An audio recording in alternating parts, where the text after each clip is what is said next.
All right, welcome in everybody. We're talking high school basketball sectional draw Sunday of this time of year is always fun. You find out where everybody's heading and where everybody's playing, and there's some surprises. There's always some arguments back and forth, I'm sure, as far as why are we doing it this way or whatever. But joined by Jeff Shanley and hopefully Trevor Andershock is going to be coming in. We have some interviews lined up too. So hopefully I'm not the most technological person in the world, Jeff, but hopefully I can figure this out and we can navigate our way through it. I'm just here following your lead, Kyle. I'm going down with the ship if you're going down. Well, that's a confidence boost.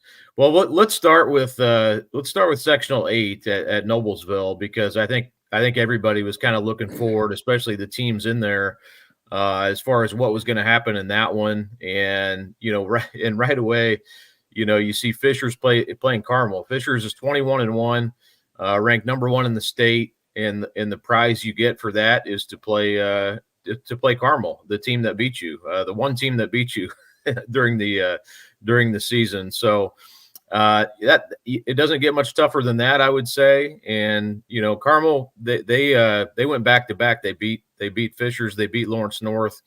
Both teams were undefeated and ranked number 1 in the state at the time they played them. So it's a team that started 5-9, but has played a lot better, obviously, here in the last 6 weeks or so. And I think Fishers is probably still the favorite here, Jeff. But it doesn't get much tougher than that. And you could argue that the benefit here is that they don't have Noblesville or Westfield on their side of the bracket. But to play Carmel right out of the gate, and then have HSC, your rival, in the next game, potentially pretty tough draw. Yeah, you look at, and I think this draw worked out very well in terms of balance. When you potentially look at Carmel as at 11-10, and Zionsville 11-11 being the worst teams in your sectional, it's going to be just a absolute meat grinder. Some people prefer to have a bye. Some people prefer to get in there and get the jitters out on Tuesday night. So I think obviously Carmel and Fishers is a huge rivalry game. And then if Fishers gets revenge and knocks off Carmel, they have Mudsock Part 2 in the semifinals.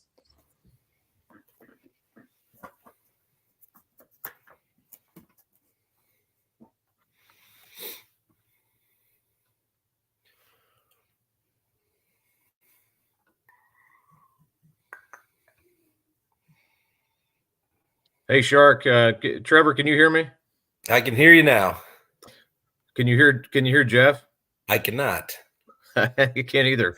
He's talking. Shark, we can't hear you, I don't think. So keep going, but we're not picking up what you're throwing down. Trevor, we were talking about we were talking about it takes them to. We were talking about Fishers in the Carmel draw there, and I don't know if it cut out because I brought you in or what, but that was kind of the number one thing that kind of comes up when you see that draw happen in that sectional 8 at Noblesville, and the number 1 team, their only loss this year came to Carmel, and they get them right out of the gate. So that's kind of where we were starting the conversation. All right, sounds good. Yeah, that was one of the few ones I have seen. This is kind of like running in midstream here, but that did really jump out to me too. Just so hard to beat a team when you're that close 2 times in one season. So it'll be interesting to see if Carmel can pull an upset on Fishers again for basically the second time this season.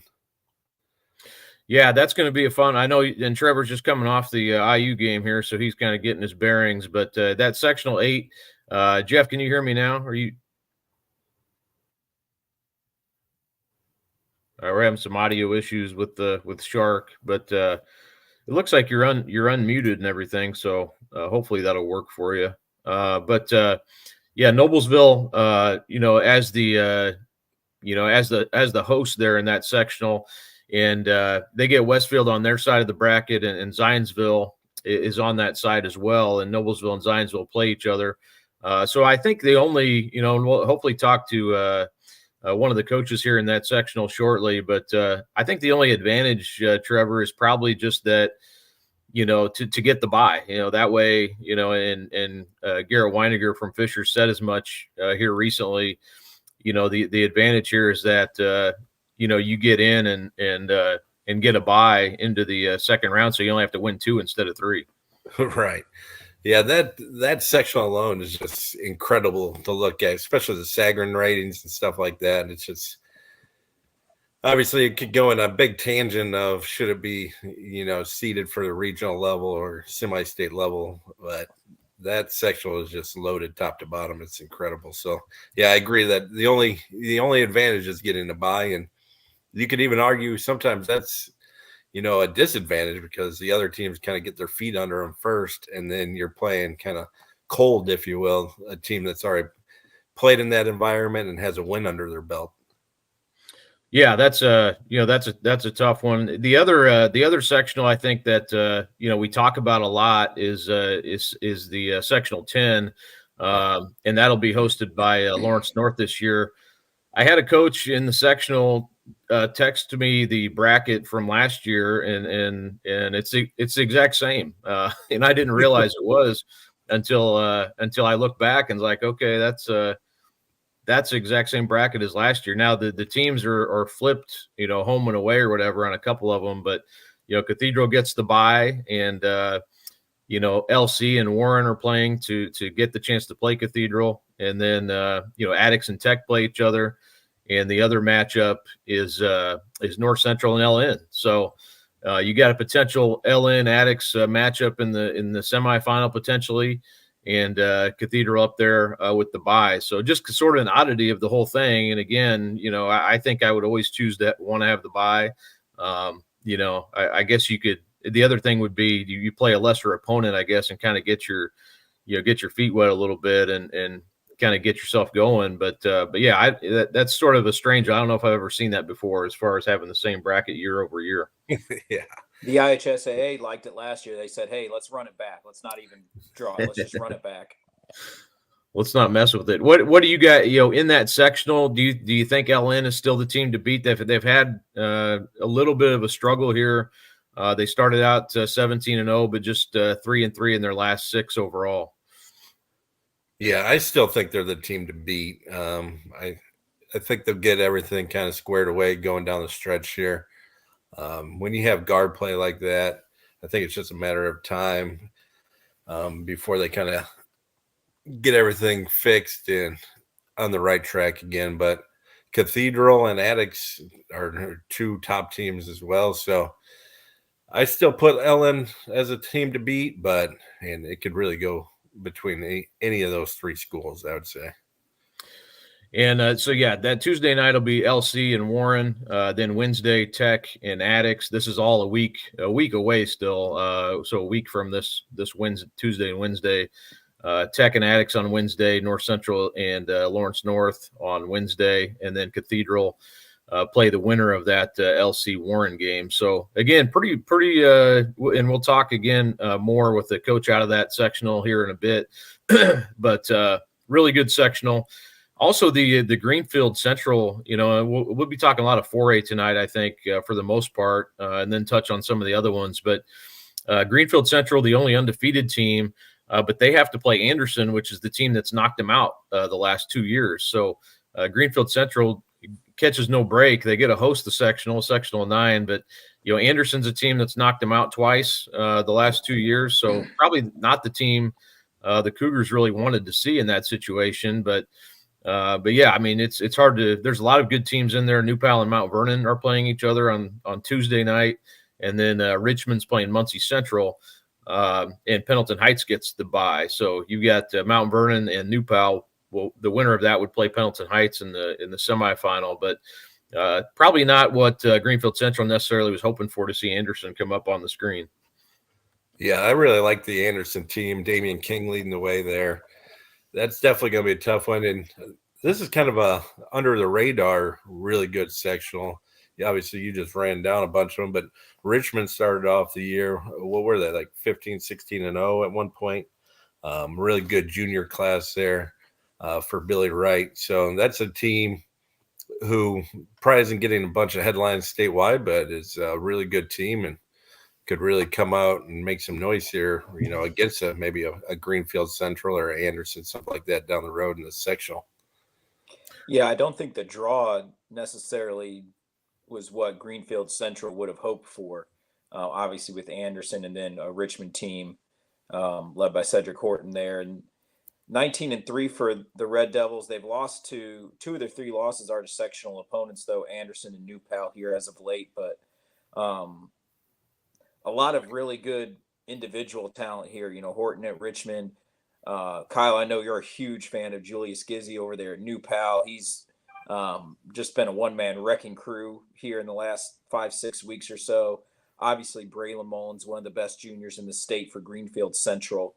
And then the cast at Mount Vernon, they've got some really good, talented pieces as well. So, like Trevor said, a really sneaky good sectional. Doesn't always get the hype that sectional 8 or sectional 10 does, but there should be some really good games that week out of Greenfield. Well, let's bring in, we were talking about sectional 10, and we wanted to bring in one of those coaches. Chris, can you hear? Are you able to chime in here? Yeah, I can hear you. Gotcha. Chris Hawkins, Chris Wasadic's coach. And I don't know, it wasn't you who told me this is the exact same bracket as last year, but was that something you noticed when that popped up on the screen? Yeah, immediately. It was flip-flop. I noticed we didn't have the bye, so that was – it said Indianapolis, so I got, thinking, hey, we may have got the bye for once. Then saw it was Cathedral, and then saw the matchups, and it's, wow, it's the same thing as last year, just kind of flip-flop. Yeah, it's interesting how I'm assuming that happens time to time. We just maybe don't notice it or realize it in different areas. But Chris, your team is city champion. You've played the county champion Lawrence North previously. I covered that game back in, I think it was right before Christmas, basically. You guys lost by 1. Gave them a pretty good battle down the stretch there, and then came up a point short. I know you're not looking ahead. I'm sure they're not either. They play a really good North Central team that almost beat them here right after the county tournament. You've got to deal with Tech first of all, but just overall thoughts on sectional 10 this year and how your team's playing up to this point. Nah, I mean, we can't look forward anyway. We got Carmel, who's beat almost everybody in the sectional, so they've been playing well. So got to play them Tuesday, and then we'll look forward to the sectional. But looking at sectional 10, I mean, every team has been playing well lately. You can say LN has probably lost some games, but like Tech won't be an easy game. They've been playing well toward the end of the season. So it'll be a game that we have to come out, be ready for, match their energy. Like I said, LC's been playing really well down the stretch. Warren has a talent at any time to get it going. And then, like I said, North Central and then LN both have had great years. So there's no nights off, so we're going to have to bring it each day. So, Cathedral gets the bye. I know Coach Delaney's happy. I don't think he's had the bye in a while. Well, he had it last year, so there you go. Yeah, you're right. You're right. My bad. And it helped them. They're back-to-back sectional champs, obviously, and I wanted so you guys last year were also the city champs and probably didn't play the sectional championship exactly how you're hoping for. What is that experience? How does that maybe factor into this year for you guys? And I know there's some bigger goals out there for you. No, I just think we got to the sectional championship, just didn't score, didn't shoot the ball particularly well, didn't play defense particularly well. They shot a high percentage from 3. So, it's just been kind of just, as we go through these different parts of the season, as we get to the sectional, we have to remember kind of what happened. And I think our kids understand that. I think once they saw the draw, it was just like, we have to finish this time. So I think we've grown each year from Chris and Desmond and, some of those juniors that are there, Ronson Thomas, Then with our seniors, Rutland, Jenkins, Peyton, we just got, we have a sour taste in our mouth from that game last year. So I think, like I said, you just got to take each game day by day, not look forward to anything.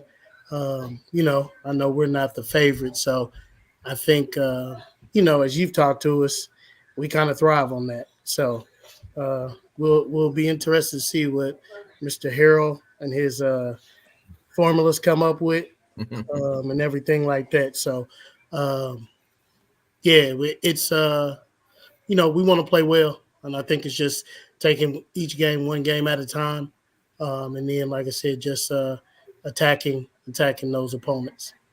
Hey, Chris, you'll be happy to know that I did pick Lawrence North as a favorite still. So, nah, we know, and they've been great all year. So, like I said, they deserve it. Like I said, we've had a couple of games where we just didn't shoot the ball particularly well, and even when we played Lawrence North, we lost by 1. But you can't beat a team turning the ball over 18 times. And I think during the game, I looked at Kyle and said, "Hey, how many turnovers is that?" And so, we have to be better with the ball. And then I think we have to make sure we don't forget about Briscoe down low. And then if our guards still do the same, I think in that game we actually outscored their backcourt. Just got to make sure Miller went off that game also. So, like I said, but, got to get through Carmel and then get to the sectional. So right now our focus turns to Carmel because, like I said, they've been able to knock off a lot of teams. So Coach Osborne's doing a great job with that team. I know they're young, but like I said, they're playing their best basketball at the right time. And I think when you asked me that, I said 13, and it was right at the end of the first half. So that wasn't a good sign. Yep, nah, not at all. Well, Chris, what's kind of off the topic a little bit, but what's this weekend been like? I know you've had a lot of things going on with the All-Star game, and it looked like I talked to Oscar last week about what they're doing over there for him at the school, and I know won't be for a little while, but you've had a lot of stuff happening over there at Attucks this weekend. Yeah, we Tyrese Halliburton and the Pacers and Dix were able to do a donation to our athletic department, which is really big. We had the Oscar Robertson play A Touch of Glory. I think they've been there for the last 3 or 4 weeks. There was a private screening yesterday with Bill Hampton, Willie Merriweather, Hallie Bryant, and John Gibson. And so, that was really cool yesterday to see that. And then actually being at the Tip-Off Classic where the NBA actually did the announcement about the statue that'll go up in the front of the school for Oscar. So it's been really nice, man. Just spotlight's been over there. We also had the hoop bus came over. We had a scrimmage, an impromptu scrimmage with them. And then we also had the retired NBA veterans. So Kareem Rush, Brandon Rush, Eddie Gill, Meta World Peace came for 2 minutes and played and left. But it was fun, man. Our kids liked it. It was just a great time, just for the city to have a spotlight on them for All-Star, and then us being able to share, our school just with these outside partners, and to just show how special the school, our history, and our basketball history is within the state and within the nation. Well, Chris, I appreciate you coming on again. Attucks 18-5 right now, coming off a win over Purdue Poly. And like you said, they play Attucks plays at Carmel on Tuesday night, so that'll be a good warm-up to get ready for next week. And Sectional 10, which is always a blast, and be played at Lawrence North this year. Attucks will play Tech in the first round of Sectional 10. So, again, thanks, Chris. Appreciate you coming on. No problem. Thanks, Trevor. Jeff. Good to see you, Chris. Hey, I have one question just for Jeff. Who's your favorite for Sectional 10? Oh, put it on the board. This is why Kyle muted me. I probably got to go with the Wildcats at LN right now, Chris, but I think the combination you have of Rutland and Briscoe, one of those guys gets going. I mean, it's going to be hard for anybody in that sectional to kind of pick their poison on who they got to stop. So, I think you guys are right there with them at the top, and look forward to seeing how that plays out. That's always an amazing week down there in Indy. Yes, we just hope Kyle goes to sectional 9. I think I'm 1-15 with him at games. I know I'm not giving you my pick material yet for the locker room, Chris. You can put my name next to Trevor. All right, fellas. Thank you. Thank you, sir. Appreciate it, Chris. See you, Chris. It was a good discussion with Chris Hawkins, and I think they're going to be. Maybe I think LN, like you guys said, is probably the favorite there still. But I covered that game. Maddox was right there with them, and they won the city. They've had good success against some of the teams in that sectional. So I think they're probably in a better shape this year than they were going into last year's sectional. They're older, and I just think overall a better team this year. Yeah, I could definitely see that. I did kind of overlook Addicts there. It's good to have Seahawk on right afterwards so that he can call me out on it. Definitely can't overlook them. Obviously, they've had a great season, and their talent's on par with everybody in that sectional. So, like Shark said, it'll be interesting to see how it breaks, but always fun at sectional 10. Well, we were talking about sectional 8 up at Noblesville, and Garrett Weeger joins us now. And on my observations and takeaways, Garrett, number one was the Fishers Carmel matchup. I think, what was your, you're going to get somebody good. What was your initial reaction when you see that matchup come up on the screen? Yeah, I mean, I don't think in the sectional there's really a good draw, but, we beat 21 teams. And they gave us the one team we didn't beat. I mean, come on. We gave you 21 other ones. No, I'm just kidding. It's everybody's good in the sectional, so it is what it is. You got to. I think the only advantage is maybe getting the bye, so you only have to beat 2 good teams instead of 3. But we weren't really looking forward to anything. You just got to prepare for who you get and hope you come ready to play. I think any of the 6 teams could win the sectional. And I talked about that with you the other night, Garrett, was, what do you prefer? Because I have heard some coaches say, hey, I kind of like playing early in the week. We kind of get our legs under us a little bit. And I can understand that mentality for sure. But I think you probably want to play a team maybe you're most likely going to beat and not really have to struggle. In this one, I think you're just better off playing 2 games rather than 3 just by the math of it. Yeah, that's kind of my thought, but it hasn't really worked out that way. I think I saw you put out in your article that it was, it's kind of went back and forth between whether a bye team or a team that had to play 3 wins it. But this year, I think it's maybe as balanced as it's ever been. So I definitely think playing 2 would have been my preference, but you got to play what you get.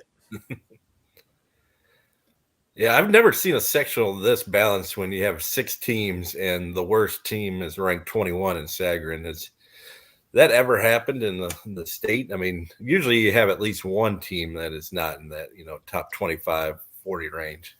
I don't know. That's your guys' job. You have to do some research. I couldn't tell you, but yeah. I know that it's I can't remember it being this balanced as far as having every team in the top 25. But, our sectional, it's always close to that, but having, currently I think the top 3 teams in most of the polls and then having everybody else be in the top 20 or 25 is, I think it's a testament to the coaches and the players we have in our sectional. It's loaded with not only great players, but coaches who really do a good job preparing their team. So it's, I think it's just one of those things, who's going to get hot at the right time, who's going to make shots, to be honest, who's going to be on. I think any of the teams could win it on any given night. Well, and again, sectional 8 at Noblesville, it's Zionsville, Noblesville play that first night on Tuesday, the first night, and then Carmel Fishers.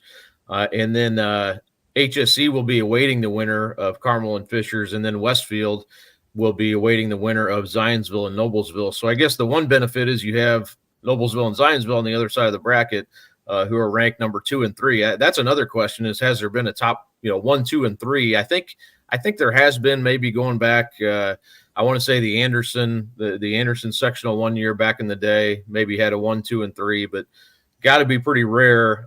Garrett, when you think back to that Carmel game, I guess, what do you feel like? It is your one loss this year, like you said. What do you feel like maybe you guys didn't do, and what did Carmel do in that game to make it tough for you guys? I mean, obviously they're always really good defensively. Coach Osborne does a great job defensively with their game plan and just being disciplined with their principles. And we didn't do a very good job moving the ball. We just kind of dribbled around. We just didn't move the ball, didn't get into our actions. They were very physical with our ball handlers, and we just didn't handle it well. Didn't play at our pace, really. We tried to play fast. We really played slow in that game. Didn't get much in transition. That's credit to them getting back. But I think that's the main thing. And then matchup-wise, I think we did a poor job kind of with our matchups and how we handled them as well. So it was not a good night for us. But at the same time, I think sometimes you need those games to learn when you're winning, even if things need to be fixed, sometimes they get overlooked. So I think it was positive for us, and we were able to learn from it and bounce back with some really good wins here the last couple of weeks after that loss. So, I probably wouldn't pick to play them, but, you're obviously, that's a game we lost. So it's an opportunity for our guys to bounce back and show that they can play with them. Coach, I want to ask you, you have one of the most exciting freshmen in the state in Cooper Zachary leading your guys.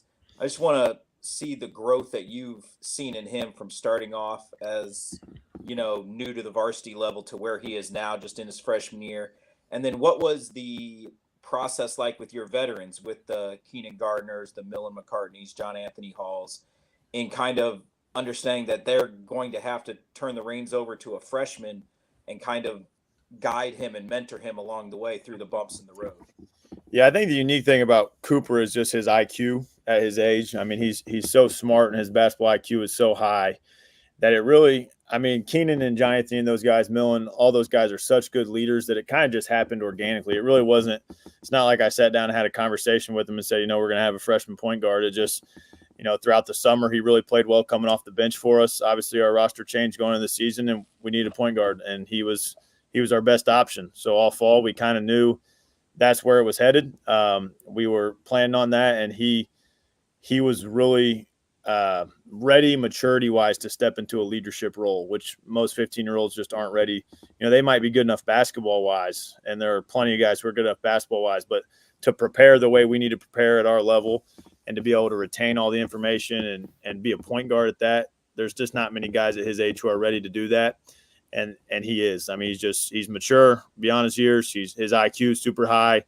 He really is a vocal leader too. And credit to those guys as juniors and seniors though. It would have been easy to be like, I'm not gonna buy into having a freshman point guard, but we got great kids as far as juniors and seniors, and really Cooper makes it easy because he's so unselfish. He gets those guys shots. He helps get Keenan the ball. He helps get Taden open looks. John Anthony's and Millen, those guys they're just winners. They'll do what you ask, and they're willing to buy into whatever the role is. And those guys have done a great job leading Cooper, but also being willing to be led by him at times. And I think that's pretty rare to have senior and junior leaders who are leaders of the team, but they're also willing to listen and value a freshman and two freshmen, because Jason Gardner's been huge for us as well. So to have those older guys embrace those two and really, bring them along with what we expect in our culture, it's been really fun to see that. It's been one of the most fun things I've experienced as a coach. It's pretty rare to have two freshmen come in at this level and be ready to play. Obviously, a couple years ago, Jalen came in as a freshman and was ready to play, but to have two guys on a team that's winning this much that are freshmen and contributing, I can't remember that happening. So it's been a lot of fun to see. I know I've had people, Garrett, this year ask, and I'm sure people ask you too, why you've been better this year than last year, because you lose such a talented player in Jalen Harrelson. And my response is always, Jalen was a very unselfish player. It wasn't, it wasn't one of these addition by subtraction type things, but I think you just have had a lot of guys get better. And to me, Keenan Garner is number one. As far as his improvements just been through the roof. And I saw you got the Bradley offer, and he's got some Division I's now starting to offer him. What have you seen the biggest change in him from last year to this year? Yeah, anyone who says that, I don't think they saw us play this summer with Jalen, because we were really, really good this summer with Jalen. It was really just the growth in those other guys. Like you said, we take a lot of pride in our player development and how we do things in practice, really emphasizing that. And guys who come in and buy in typically get a lot better. Jalen included in his 2 years here, and Keenan coming in late, moving, his dad being working for the government, being overseas for a while and coming back. He was new to playing basketball here. He played basketball overseas for 7 years. So just the American game a little different, especially here with the competition level. So last year he kind of went through just a learning phase of playing here, but also just his development really has been as much as any kid I've seen in a 15-month span of how much better he's gotten. And, not only him, but John Anthony's growth from a sophomore to a junior year has been huge. What he's done, not only offensively, but what he's done defensively, night in, night out, guarding some of the best players in the state's been super impressive. But yeah, I mean, Keenan's gotten better with the ball. Last year he pretty much played a traditional 5 for us. This year he brings the ball up a ton. He's handling the ball in pick and rolls, and if he gets a rebound, we're going, and he's taking it, and he's probably one of the best I've seen in transition it. Just pipping it, getting off the backboard and going as a big guy. He passes so much better. He's shooting the ball better now. He's hitting his outside shot more. Last year, he was pretty much all to his right. Now he can go right and left. So, I mean, to me, Keenan is just a credit to, if you come in, do what we ask, buy into the skill work, put in extra time, this is what can happen for you. And he's just done that. He's a worker. He gets in extra work. And when we're doing skill work and practice and spring and fall workouts, he's going through it hard and focused. And to see him get some of these offers now, he's a kid that since he got here, I've been trying to call schools like, hey, this kid can play at that level. And finally, they're coming around. So it makes you happy for a kid like that because he's such a good kid. He deserves it. So really excited that he got the Bradley offer yesterday. And Garrett, I know, so just lastly here, you got, before you get into sectional play, and I'm sure you're going to start prepping for Carmel, probably already have, it's the clock's ticking, but you do have a game with North Central Tuesday. These last, I'm curious from a coach's perspective, how much do you put into this last game against North Central? And, are you already turning the page a little bit, looking to the sectional play? Yeah, the last few years I've really tried to wait and really focus on North Central, and we've lost to them 2 of the 3 years anyway. So, and then we haven't won the sectional. So I'm trusting my assistant this go around with North Central, and I'm going to kind of move forward on focusing on the sectional and try to, I have some really good assistants to do a great job with the scouts. So obviously I'll watch 2 or 3 of their games and get ready, but my focus is going to be kind of moving toward Carmel and also just even in the North Central game, trying to start to work on things that are going to help us in that game and prepare our guys for that. And that's the only thing about our schedule that's kind of tough. You go play North Central in that last game, which is a completely different style of play than we'll play in our sectional and against Carmel. So it's kind of wonder if we should switch that around a little bit and get some games toward the end that prepare you a little better for playing a team like Carmel. But it is how it is, kind of how it worked out. And North Central's a really good team, and it'll be a good test for us. And I think it's good to have a game. There's some teams who don't have a game this last week, but especially if you were to get the bye, you don't want to go 2 full weeks without a game. So I think it's good to have a game and keep fresh and stay dialed in. So I'm going to really try to focus on Carmel because we beat them our first year at Fishers, but the last 3 years we've not beat them. So it's obviously been a challenging game for us, and they do a great job. So we got to figure out a way to score these games in the 40s and 50s. I don't like too much. So I'm going to try to find a way to score on them, which isn't easy. I say North Central will probably benefit because they're playing LN in the sectional. So I think it'll be helpful for them for sure. So, but Garrett, appreciate it again. Fishers number 1 in the state in 4A and plays the only team that they've lost to in the sectional. So they found that out tonight. Good luck, Garrett. Appreciate it. Thanks, guys. Thanks for all you do covering us. Appreciate it. Good luck. Thanks, Garrett.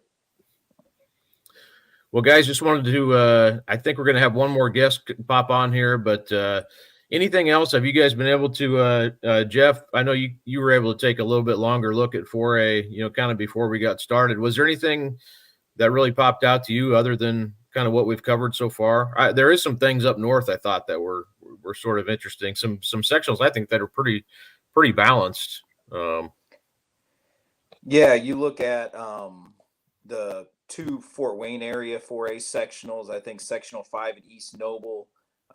That is as wide open as that sectional's ever been, I think. Really intriguing first round game on Tuesday between Carroll and Northside. Carroll has struggled a little bit been up and down this year, but they were able to beat Northside by 6 just a couple weeks ago. They seem to be playing better lately. Snyder's got 3 freshmen that are contributing, so they may be a couple years away. They're sitting here at 500. They've got a really physical East Noble team. And then the 2 teams that got buys are probably towards the bottom end of the pecking order here. So really, it's going to be interesting to see who comes through Tuesday, and are they going to be able to avoid a letdown on Friday night, not look ahead. And then you look at Sectional 6 at Homestead. I think you have to look at the Wayne Generals as favorites, led by Javon Lewis and that crew down there on the south side of Fort Wayne. But you look at their draw, Southside and New Haven, 2 teams that will get up and down. Southside can kind of play a bunch of different defenses. I don't want to say junk it up, because that's doesn't really give JJ Foster a bunch of credit there, but they do things to make things difficult on you. Then you look at the other side, Homestead, Columbia City having a really good year there. And then I know, Trevor, if you want to talk about Sectional 2 up at Chesterton, there's some interesting matchups and potential paths to the title game on Saturday night up there. Hold that thought 1 second, Trevor. We're going to revisit that in a second here. First, I wanted to bring on our next guest, Adrien Moss.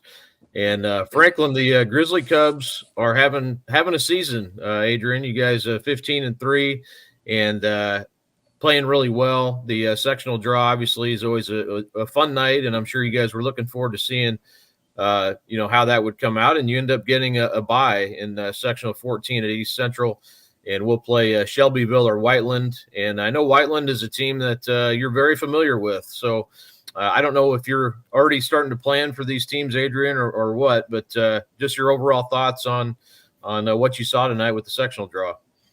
Yeah, Whiteland is. Can you guys hear me first of all? Yep, gotcha. Right. Yeah, Whiteland's it's a rivalry game, man. So it doesn't really matter how good we are and how good they are in any season. It's always going to be that we make a joke, kind of like the fair pride, the like gas station, grocery store pride. Like you got to see these guys all the time, and they're well coached. They're a good team. So I try to just focus on playing our best basketball at the right time. I think that's important. Instead of who we're going to play and, whether you get a bye or not, like you can't control those things. So really just been talking about playing our best basketball at the right time is our focus. Hey, Adrien, we were kind of debating here a little bit if it's better to get the bye, or do you want to play earlier in the sectional, kind of get your feet underneath you, get a little warmed up? Do you have a preference there? I don't know. I was me and my coaches were talking about that a little bit earlier. I was talking about some of our players. Kyle, didn't you do something like last year about the teams that don't play on Tuesday or something like that? But that sounds right. I'm getting old, Adrien. I don't remember all this. Yeah, I remember reading something about that. I don't know. I mean, we've lost a couple games, so we got Friday and Saturday night canceled. We got put out in the first round of the county tournament. We lost 2 games there, so. We wanted to play, but I also see the advantage of obviously having a bye. It's 2 games instead of 3 and playing good teams. So this is my 3rd year. So maybe year 10, I'll probably have a more rounded opinion of that. But like I said, we just trying to play our best basketball at the right time and be prepared for whatever situation that it brings, whatever team we're playing. We want to be playing really good basketball when we see them. Adrien, you guys you've had success previously in the sectional tournament. You got 2 years ago, made that run, won the sectional at Greenwood.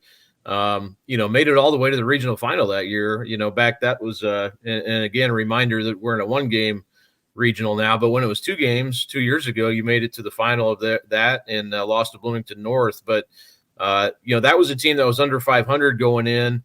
Now you're sort of in a different position, probably as the favorite going in. But how does that change? I mean, I'm sure you'd rather being the favorite means you've had a good season, obviously. But how does what's the mentality? Is there a different mentality with that maybe than there was 2 years ago? I wouldn't say necessarily for us. It's probably, I think when you have a good record and, you have a ranking, or I think other teams probably, are going for you probably harder than they were before. But I mean, like when the whole rankings and all that stuff, like we want to be ranked. We have expectations. Like we love that. But at the same time, you understand how fast you can fall off of that. So it's just staying never too high, never too low, whether you're the top dog, you're the underdog, or whatever the situation is. You're dealing with high school kids, like you just got to get them to stay focused, no matter if you're number one in the state like Fishers, or if you're 6-14 like we were and being the underdog. You try to stay level-headed. You try to stay never too high, never too low, and just grind, man, and be prepared for anything and play your best basketball.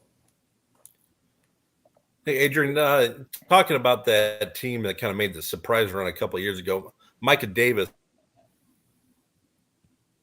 was a big part of that. How much has he kind of progressed over the last 2 years to have you in this position now? I mean, he leads us in points, leads us in assists, leads us in rebounds. Pretty much every category that we have as a basketball team, Micah's leading us in. So Micah was part of that team. Wyatt was part of that team. Ryder Street was part of that team. Grant Hunter was part of that team. So we have guys that were sophomores at that time that got that experience. But to speak on Micah, I mean, he's gotten so much better, man. We talked about over season, working on his right hand, becoming better three-point shooter. He's shooting mid-30s from the three. Guys are sending him right. He's finishing right. He's put his head down and he worked his butt off. I think our whole team, after that sectional loss last year, we just spent so much time. These guys have spent so much time in the gym. We can't get these guys out of the gym. I mean, Micah's part of that. I mean, he's just put so much work in shooting and ball handling and working. I know he works with trainers and does all types of stuff. So you're really seeing, like I was watching earlier and Garrett was talking about player development. I know some coaches think you just are who you are, or this kid is just that. But I truly believe that players can improve. If you work on your game, you understand what you're trying to work on and what you're trying to improve on, you can really, really improve over a year, over 2 years, over 3 years. And I think you're seeing that with Micah. I think he's always had the talent. He's always had the length and athletic ability. And now he's honed in his skills. And I think also his mentality of just being a leader, doing whatever the team needs to win, being a team first guy. He's bought into that completely. I mean, on the court, you can tell by his vibe, his how hard he plays, how hard he competes.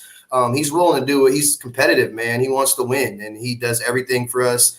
I'm sad to see him graduate along with all my other seniors, man. So he's just gotten so much better, and I'm super proud of him. And again, talking about Micah Davis, he was the surely going to be an Indian All-Star at this point, I would assume, and headed to Eastern Kentucky. Adrien, wanted to ask you too. You're in sort of a, I don't want to overlook Shelbyville either. They're going to be playing Whiteland, and that they're definitely an improved team as well, playing that Tuesday night game. And also Columbus East and Columbus North will play that first round as well. So you'll have East Central also with the bye in that one. And this sectional brings me to the point, Adrien, of you're playing at East Central, which is a pretty good haul. So you could be playing Whiteland over at East Central. So what's that? It's not ideal, but East Central's kind of, it's not their fault. They're just sort of out there by themselves as a similar size school. But how does that change your approach for the week or some of that travel? How does that change things?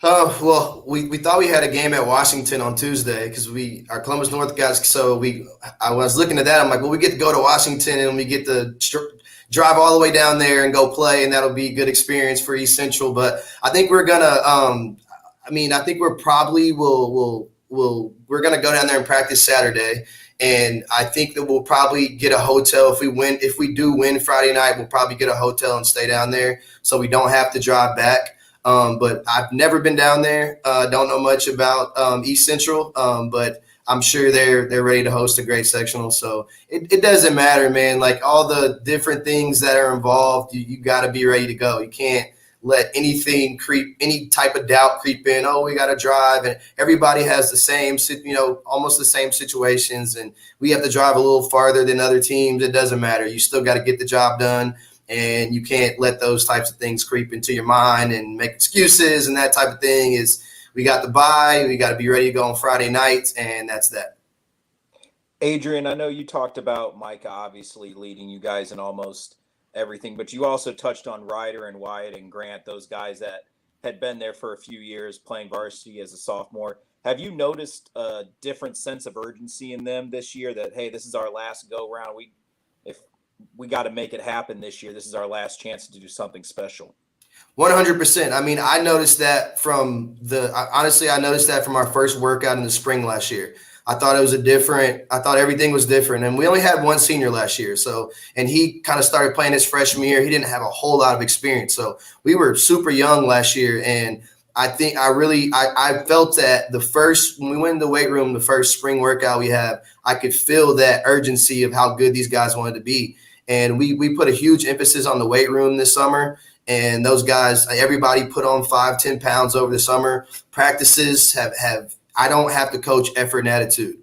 And the past few years, I had a good group, but I've never had a group like this. I could go in the gym and talk like I'm talking to you guys. They're going to set up their cuts. They're going to get set on their screens. They're going to cut hard. They're going to talk. They're going to close out and chop their feet. They're going to wall up. All the little things that we talk about that we think wins games. They do these things without being told that. Now, these are things that have been coached over the years, but it's impressive to have a senior-led group that you could just tell when you walk in the gym, they're ready to go. If I'm in the office and practice is supposed to start at 3:15 and I get out to the gym at 3:20, I'm not going to walk into the gym of guys shooting left-handed jumpers and over here these guys are in a group talking. They're doing form shooting. They're doing 2 balls. They got their bands out. They're ready to go. So they kind of self-govern themselves. And if there's one guy that doesn't want to buy into what, like you can just see, it doesn't go over well with the group. So they're not cliquey. They roll together. We got a core of like 6, 7, 8 players that just stick together at all times. They got each other's back. And it's translated to wins for us. So we've we can see, our younger kids can see what a winning group looks like, and I think last year we weren't that, and this year we are. So proud of this group. It's my favorite group I've ever coached. Adrien, you touched on I just asked Garrett this question. You may have heard it, but I know you still have Plainfield and Jennings County, I believe, are still on your schedule for this week. How much, those are, Plainfield's obviously a very good team. I know Jennings County is not what they were last year, but still, Carter Kent can put up 40 on about anybody. How do you approach these last couple of games in the season, knowing you've got the sectional to look ahead to, but you don't necessarily know your opponent because you got the bye, but How much do you put into these last 2 games? Yeah, that kind of changes things that we don't know our opponent, but we actually did the opposite last year. So I heard Garrett talking. We focused on Columbus North and didn't really do a whole lot for Jennings County, and we went down there and got our butts kicked bad. So all week, like that game was Friday, Monday, Tuesday, Wednesday, we touched on Jennings County. Thursday, maybe a little bit Wednesday, but Thursday. Normally we would start way before that, and we were just focused on Columbus North because we had just played them. They play a lot of 3-2. And we were really trying to play against that all week. And then we went down to Jennings County and got our butts kicked. So I'm still focused on these next 2 games. Plainfield, we got a chance to win the conference outright. I think that's only been done twice. I can't go past the 92 on John Harrell, but back to there, it's only been done once. So I don't know exactly how long it's been, but we got a chance to go 7-0 in our conference against a really good team, Plainfield. And then Jennings County whooped our butts last year, and they're coming to our place this year. I know Rob Kent. We're both UND alumni. I think they got a really good team. So for right now, we're focused on this week. We're focused on Plainfield on Tuesday, and then we're focused on Jennings County Friday. And then it helps that we don't play till the next Friday, which gives us a little time. So maybe, over the years it'll be a little different, but we're kind of in the opposite situation. We're really focused on this week, on these games, and finishing the season strong and keep playing the way we've been playing. Wyatt just got back, so this will only be his second game back. So he's back in the lineup. It's a little different dynamic, so we're trying to get that chemistry going back. So, like I said, we're focused on this week and trying to win these games. Yeah, that certainly changes it when you're playing for a conference championship. Also, that can help everybody get locked in. Decatur Central, I know they have one loss right in the conference, so that would be the team that would. Yeah, so we've shared it already, but we could win it outright if we win Tuesday. Right on. Well, good. Well, thanks, Adrien Moss. Again, Franklin is 15-3, playing in the East Central sectional 14, and they have the bye into Friday night's semifinal. Adrien, congrats, and thanks for coming on. Hey, thanks for all you guys do, man. Love following you guys. You guys are great. Love it. Appreciate it, Adrien. Take care, Adrien. Thanks, sir. Well, right before we had Adrien on, guys, Trevor was going to touch on something. I think it was the Chesterton section. Yeah, Chesterton sectional and the East Chicago Central sectional. I think both of those. Shark was saying there's some interesting matchups. Both are really balanced. They don't have the firepower of a sectional 8 or a sectional 10, but starting in that sectional 2 at Chesterton, first game, Portage against Chesterton. Two really good teams. Portage just beat Chesterton by about 21 last week or 2 weeks ago, sometime pretty recently. Chesterton really needs to get sophomore Logan Picorni back. I think that would help them. I'm not sure on the timeline for his return yet. But Portage is a really good season. Then on the other side, Valpo versus Hobart in the section or in round 1. And they would play the winner, or that winner plays Crown Point, Kankakee Valley winner. And obviously Crown Point's had a really good season. Valpo's had a great year under Ben Liskey. His first year, they're 18-5. Jack Smiley just having an unreal junior season. So Crown Point just knocked off Valparaiso a week or two ago, didn't they, Trevor? Yeah, that was a really tight game. Actually, that was an interesting game because they called a buzzer beater at the end of the third, a 2 for Valpo, when it was clearly a 3 on video. Really changed the whole game. Obviously, you don't know what would have happened, but the dynamics of that whole fourth quarter kind of changed because it was real tight. So that 1 point really came back to be a big difference maker. But yeah, any of those, I think 4 teams, Portage, Chester, and Crown Point, Valpo could walk away as a winner there. And nobody has, an unbelievable draw. Everything's pretty balanced out there. So that should be a pretty good one. Chesterton's Tyler Parrish had 33 against Valpo last night or 2 nights ago. When was that? Last night. Probably a lock for the Indiana All-Star team at this point, I would say, or at least very, very close. Having an unbelievable season, had a great career for Chesterton. So he might be able to put the Trojans on his back and get another sectional title for Mark Urban. Who had him as a lock? I think I think I did already. Was that right? Well, you had 14 locks, I believe, if we go back to it. Shark had 1.5. Shark, he's a big hater on this senior class. Yeah, he had 1 lock. I like South Bend Riley too in that Mishawaka sectional. I think they're a legit team that could cause some problems for people down the road too. And then, guys, I was also looking at, I think Kokomo's sectional looks really. I don't want to say it's weak this year, but I think they've got a pretty good chance to get through there pretty easily. And then they would play, the way the regionals line up, they would play the winner of the Noblesville sectional. So that could be a really dynamite regional game. Yeah, it seems like Kokomo's really hit a different gear here, kind of when the calendar turned to 2024. The 2-headed monster, Flory Badunga and Carson Rogers, has been fantastic for him. And there's just not many people that can match up with that size. Obviously, nobody's matching up with Flory at the high school level, but then you throw in Carson Rogers, and then you really have problems. Yeah, we looked at their guard play at the start of the year and kind of wondered what was going to come to that, but it hasn't affected them at all. And to their credit, they know where their bread is buttered. They know it's Carson and Flory, and those two, Carson's really taken a huge step forward this year. With all the attention paid to Flory, he's been able to capitalize. He's had some monster games for the Wildcats. So we thought at the start of the year, are they going to be able to make another run in 4A? And they seem to be primed and ready to do that.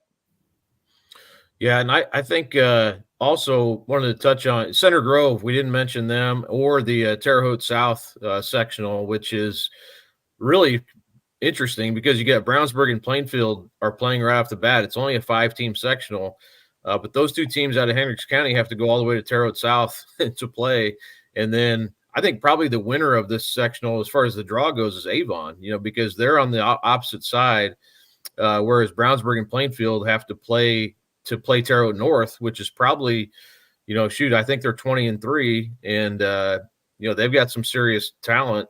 And then Terre Haute South is Avon's opponent, and they're on their home floor, but probably the weakest of the bunch in that group. So I look at that, and I thought Avon came out of that pretty good in the sectional 12.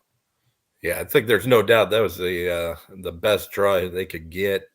Like you said, really good top 4 teams there with Brownsburg, Terre Haute, North, Avon, and Plainfield. For Avon for them to get the bye there it's just huge.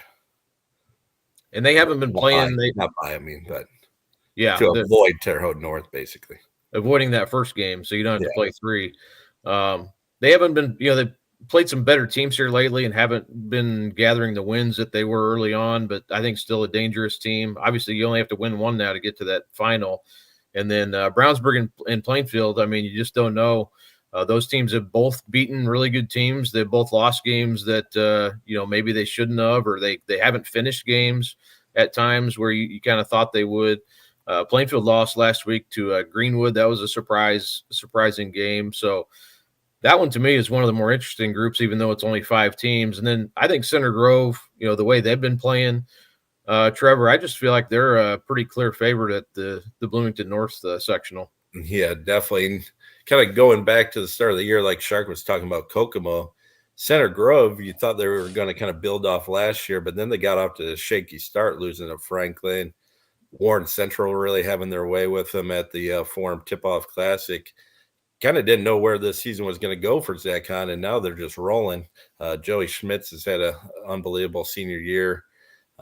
Some of the shots he hit, I watched him a couple of weeks ago, and on the move threes, just knocking down shots left and right against Jeffersonville.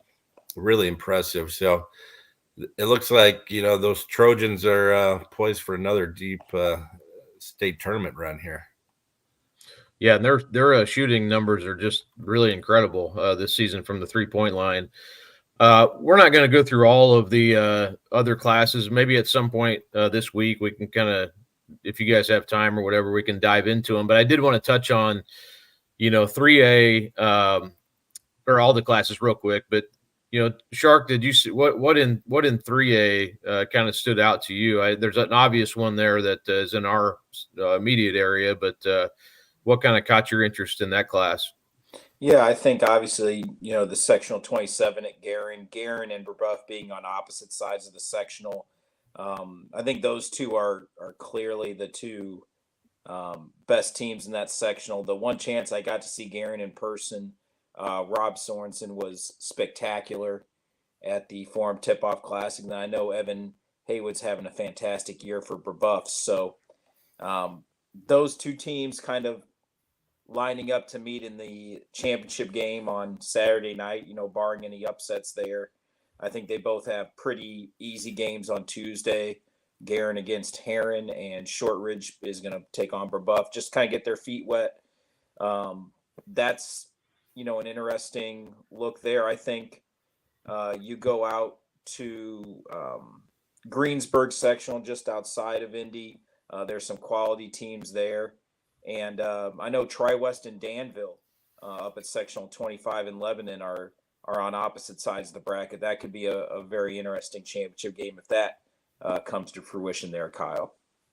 Yeah, I covered that game. They've actually played twice now already this season. Danville, I covered the Hendricks County game. Danville beat Tri-West, and but I really came away out of that one thinking they were pretty closely, matched teams. Danville, maybe they have a lot of experience. Basically, their whole team is back from last year, and they're sort of a sneaky, number one team. I mean, you don't think of them necessarily. They don't maybe get the statewide attention that Brownstown does or people like that. But really a tough team, and obviously Evan Lawrence, who's going to IU for football, is a beast inside for them. But they've also got some other good players to go around them too. So, and Brian Barber always seems to have his teams playing well. The Guerin sectional you mentioned, Shark. I think that that matches up. It actually came out kind of like a seeded bracket where you're going to get, probably two teams in the semifinal, and Heritage Christian and Chittard that are like kind of sleeperish type of teams. And Heritage actually took Brebeuf to overtime. I think that was about a week ago. So, a team that could maybe, Trey Granger's got that team playing hard and playing well. I think it would be a surprise, but again, it's a game where maybe you put a little pressure on Brebeuf. And I did cover the first Brebeuf-Guerin game, and just those two teams are definitely state title contenders in 3A. They have a lot of pieces on both sides, and Guerin's got the experience too of making it to the state finals last year. So I'm really excited to see, what happens over there at Guerin. Yeah. Kind of going off the grid a little bit here, going down south, the Princeton sectional kind of popped out to me. You have Heritage Hills led by Trent Sisley against Princeton. I think those are the two best teams. And then they play in 2 days here. They play Tuesday night. And then obviously they turn around and play each other in the first round of the sectional. So that always makes things interesting. You see that get split a lot where one team wins the regular season, then one team wins in the sectional. So see how that kind of plays out down there. Yeah, I saw that too. And that'd be a good question too to, ask, like, how much do you hold back? I mean, you may not get a coach who's going to tell you obviously.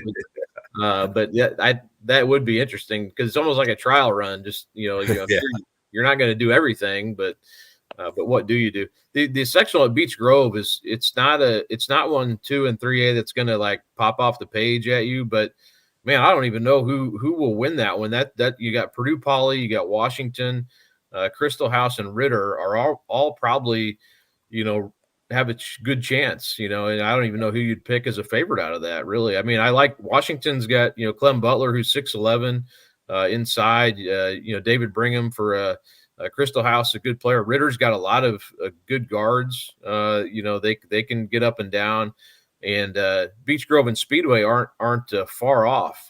So you got 6 teams in there that are, probably 4 that are really capable, and then a couple who could make things happen. But that's maybe one of the most balanced sectionals in 3A. Yeah, because one of the teams that you probably the worst team, definitely by record, Beech Grove, 5-16 on the year. They're hosting it, and they've won so much recently. You would think that kind of plays in, give them a little confidence, even though their record doesn't say they should have much of a chance in this one. So basically, throw a dart at the board and see what happens there. Yeah, Kyle, you mentioned that just to drop back down to Princeton, that Heritage Hills Princeton game, that's going to be for a conference championship. Princeton's got 1 conference loss on the year. Heritage Hills has 2. Princeton can either win the conference outright, or Heritage Hills can claim a share for that. So you mentioned holding back, how much can you really do that when you're playing for a conference title? It's kind of a, what would you rather have, Shark, a sectional title or a conference title? Well, I mean, how much are you willing to let go, and how much are you willing to hold back to try to do that? It's an interesting dynamic. You want to obviously win a conference title, but then you're looking at the postseason, and you got to win a sectional title to advance. So you're trying to weigh that and balance it here. Like Kyle said, I'd like to see if teams play each other in the last week or 2 of the regular season that meet up again in the sectional, how many teams sweep those 2 games and how many times are they split? I think that would be really interesting to look at. That'll be a good project for you to do before we talk next, Shark. I'll get on that tonight. I think, yeah, and it's probably that's true at all. Yeah. you probably go out there and throw everything at them, and then have to adjust maybe too that what doesn't work or whatever. Also, but so moving to a 2A real quick, Shark. You may, I don't know how many of these teams you've seen exactly. Obviously, Blackhawk Christian has been a team that people know about, and has been a team that's been made their way down to Indy many times, including last year. But that sectional they're in at Bluffton, man, it's you got Manchester, Lures, Adams Central, and Blackhawk that are all sort of you talk about balance, man. Those all the four of those teams are right there with each other.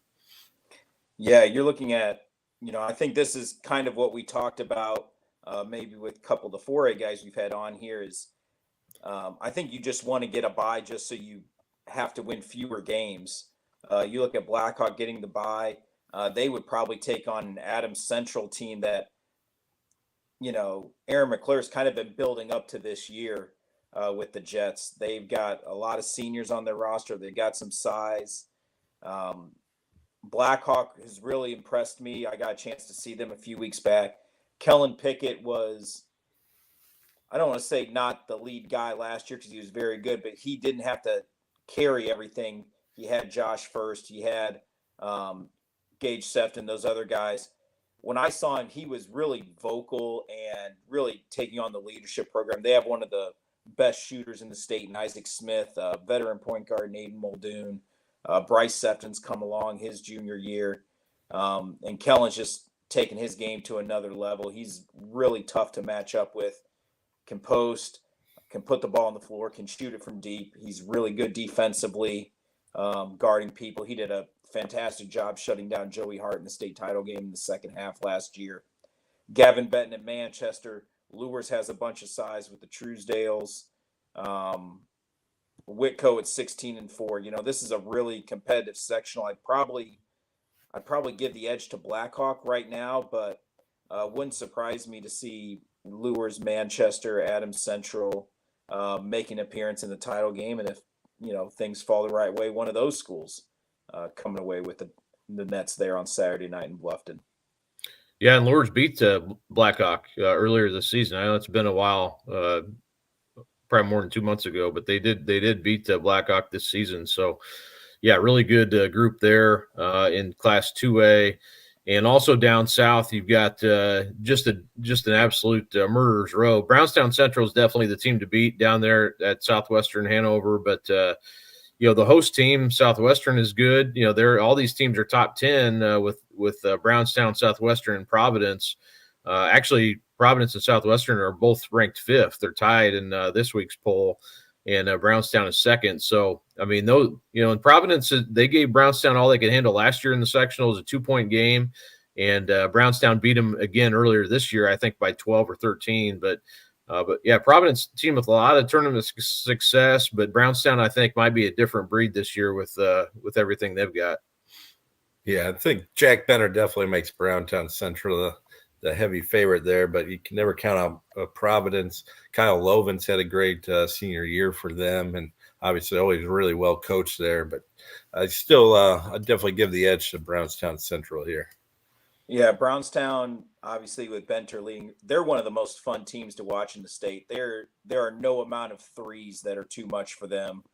They've got a bunch of guys that can shoot it in the 40 to 50% range. They play some kind of a funky 1-3-1 defense that can give people problems. But, Providence won a state title a couple years ago. Southwestern Hanover obviously sitting at 19-3. They're really good. And if those threes don't fall on any given night for Brownstown, how can they figure out another way to win when their shots aren't falling? So be interesting to see. Providence obviously has a defensive background. That's what carried them to their state title a couple of years ago. But I agree with Trevor and you, Kyle. I think they have to be the favorite, but they need to tread carefully here because I think there's some other teams that are primed to knock them off if they're not ready.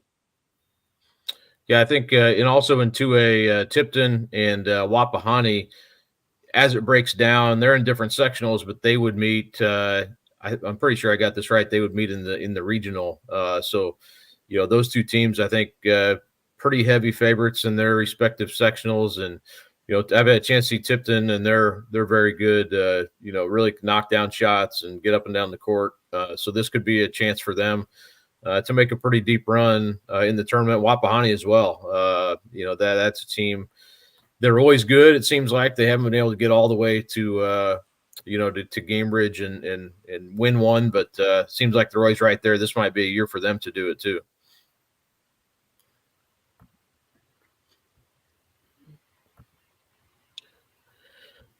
And then 1A, I think there was an interesting. I don't know. Did you see were you watching the draw show, Shark? Or I was not able to watch the draw show this afternoon, unfortunately. Okay, well they had frozen. Yeah, well, sort of.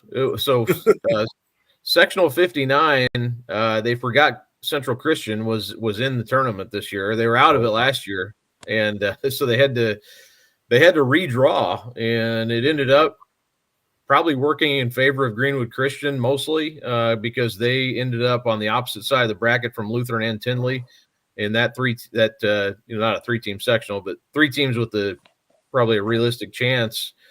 So at first it was Tinley that had the advantage, and then turned out to be Greenwood Christian. So they had to redraw it, but so Lutheran would play. They would play Tinley if they win. Tinley's got the bye. Lutheran plays Victory College Prep. Lutheran, the defending state champs, and now Greenwood Christian's on the other side with a pretty good route to the sectional championship game. So that was a little odd. They had to redraw it, and I think at the end of the 2A bracket they announced that and made that change. I don't think I've seen that before, but it ended up hurting Tinley, but helping Greenwood Christian a little bit. So a little bit odd, but yeah, we can touch on more if you guys have time. Maybe at some point this week, maybe deep dive a little bit more into some of the classes, or just touch on a little bit more of each class more than we did tonight. We had it kind of heavy on 4A, and with our guests too, that kind of took up some time. But glad they came on. It was interesting to hear from those 3, and all 3 have had great seasons, obviously. Yeah, no doubt. It was interesting to get Garrett's thoughts about having to play Carmel right away after they're the only loss on their resume right now. How he's going to go about that. Yeah, I think it is. I guess it would be true too. You get motivation right away. That's maybe one spin you could put on it. Yeah. But and you have your kids' attention too, because it's right there with what happened a few weeks back. Yeah, and Carmel, I think they just, if they can get ahead of you, I mean, they're hard. They are very hard to beat. And everybody knows that. It's just hard to keep it from happening. They're obviously playing a lot better too. So all in all, I think 4A really is interesting this year because there's not that. We didn't even talk about Ben Davis. Who is I think they're pretty clearly the favorite in Sectional 11, but we don't have a team like Ben Davis last year. With this year, we maybe thought that with LN slightly, but they've come back to earth a little bit. But there's really not that. I mean, there's so many teams that could win it, in my opinion. Yeah, and it seems like the draw is really balanced this year. It doesn't seem like there's too many, de facto championship games where they're in the first round or something like that. You see a lot in these draws. It seems like it's more balanced this year, but probably because the teams are more balanced too. Absolutely. Well, thank you guys for coming on, and I think we ended up going about an hour and 13 minutes. So, but appreciate you guys doing it. And like I said, maybe we can do this again before the sectional play starts and talk a little bit more in depth on some of these teams. Yeah, we need more region talks. So we'll have to do another one. It's a subset region talk. All right, guys. Thank you. Appreciate it, Kyle. Thanks, Kyle.